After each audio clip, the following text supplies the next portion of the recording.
23শে জানুয়ারি এবং 26শে জানুয়ারি ভারতবর্ষ এবং বাঙালির জীবনে অন্যতম দুটি গুরুত্বপূর্ণ দিন। নেতাজি সুভাষচন্দ্র বসুর জন্মজয়ন্তী এবং তারপর দেশের সাধারণতন্ত্র দিবস। এই দুদিনকে কেন্দ্র করেই ভারতীয় জনতা পার্টির পক্ষ থেকে বাঙালিকে দেওয়া হলো একের পর এক অভিনব উপহার।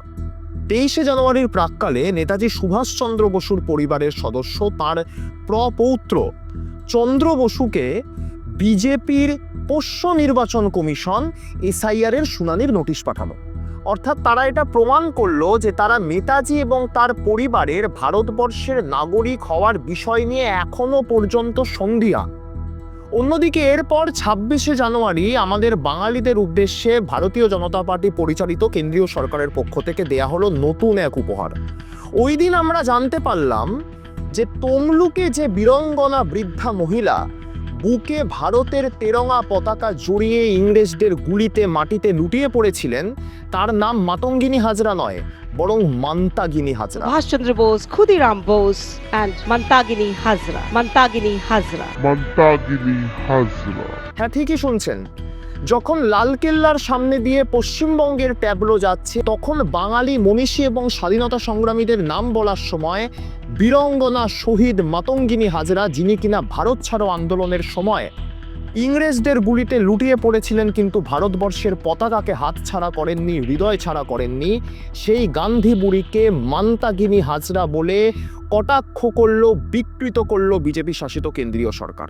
বিজেপির নারী বিদ্বেষিতা শুধুমাত্রই মমতা বন্দ্যোপাধ্যায়ের মতো রাজনৈতিক ব্যক্তিত্বদের প্রতি নয়, বরং স্বাধীনতা সংগ্রামী, শহীদ, মনীষী থেকে শুরু করে মা দুর্গা, হিন্দু বাঙালি দেবদেবীদের পর্যন্ত ছড়িয়ে গিয়েছে।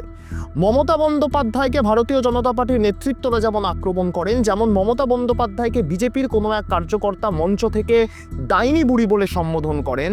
এই যে ডাইনি বুড়ি আমাদের পশ্চিম বাংলার ডাইনি বুড়ি রাজত্ব করছেন। যেমন মমতা বন্দ্যোপাধ্যায়কে বিজেপি পরিচালিত কেন্দ্রীয় সরকারের প্রতিমন্ত্রী সুকান্ত মজুমদার মঞ্চ থেকে বলেন যে আজ নেতাজি সুভাষচন্দ্র বোস যদি বেঁচে থাকতেন তাহলে তিনি নাকি ঘোড়া থেকে নেমে এসে তার গালে চড় মারতেন। মমতা বন্দ্যোপাধ্যায়ের সৌভাগ্য যে নেতাজি জীবিত নেই, থাকলে পরে ঘোড়া থেকে নামতেন, ফাটিয়ে একটা চড় মুখ্যমন্ত্রীর গালে মারতেন। একই সাথে আমাদের মনে পড়ে যায় ইনি সেই সুকান্ত মজুমদার যিনি স্বামী বিবেকানন্দকে বামপন্থী প্রোডাক্ট বলে আক্রমণ করেছিলেন। ফুটবল খেলা, গীতা পাঠের চেয়ে ফুটবল খেলা ভালো যারা বলছেন তারা ওই বামপন্থী প্রোডাক্ট আর কি। মমতা বন্দ্যোপাধ্যায়কে যেমন স্বয়ং দেশের প্রধানমন্ত্রী বিধানসভা নির্বাচনের প্রচারে এসে দিদি ও দিদি বলে টোন টিটকিরি করেন, দিদি ও দিদি। এবং শুধু মমতা বন্দ্যোপাধ্যায় নয়, হিন্দু দেবী, বাঙালির শ্রেষ্ঠ উৎসব যাকে কেন্দ্র করে সেই দেবী দুর্গাকে তার বংশ পরিচয় নিয়ে প্রশ্ন তোলেন बीजेपी प्राक्तन राज्य सभापति प्राक्तन सांसद दिलीप घोष। भगवान राम एक राजा थे, कोई अवतार मानता है उनको, और उनकी 14 जो पूर्व पुरुष थे उनका नाम भी आपको मिलेगा। दुर्गा का मिलेगा दुर्गा का मिलेगा क्या? তিনি বলেন দেবী দুর্গার বংশ পরিচয় এবং পিতৃ পরিচয় নেই, তাই তিনি বিজেপির কাছে গুরুত্বপূর্ণ নন। আর এখানেই শেষ নয়, এবার মাতঙ্গিনী হাজরা শহীদ বীরাঙ্গনার নাম বিকৃতি, এবং শুধু বিকৃতি কেন বলছি, বিগত দিনে আপনারা জানেন আজ থেকে জাস্ট কয়েকদিন আগে সংসদে ভারতীয় জনতা পার্টির সাংসদ বন্দে মাতরম নিয়ে বক্তব্য রাখার সময় বলেছিলেন মাতঙ্গিনী হাজরা নাকি ধর্মীয়ভাবে মুসলমান ছিলেন। তাই বিজেপির এই বাঙালি বিদ্বেষিতা রাজ্যের বিধানসভা নির্বাচন যত এগিয়ে আসবে তত বাড়বে, আমরা তত বিজেপির থেকে এই ধরনের অভিনব উপহার পাবো।